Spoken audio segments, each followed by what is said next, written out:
আজকে আপনারা ডেপুটেশন কেন দিলেন? এটা আমরা ডেপুটেশন দিলাম গতকাল নয়, গত 13 তারিখ আনুমানিক রাত্রি 10:30টায় নাদনঘাট গ্রাম পঞ্চায়েত এলাকায় সাঁকড়া গ্রামে একটি আদিবাসী গৃহবধূ গণধর্ষণের শিকার হয়।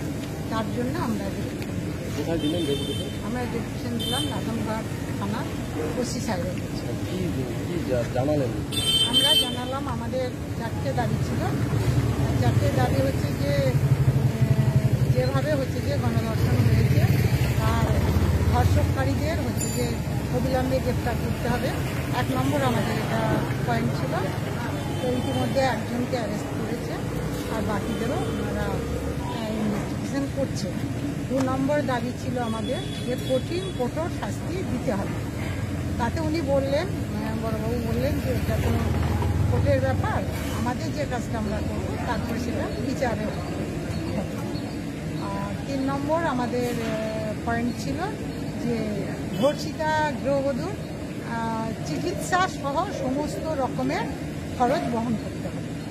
সেটা ওনারা বললো আমরা দেখছি। 4 নম্বর পয়েন্ট ছিল আমাদের ধর্ষিতা গৃহবধূ সহ সমস্ত মহিলাদের নিরাপত্তা দিতে হবে।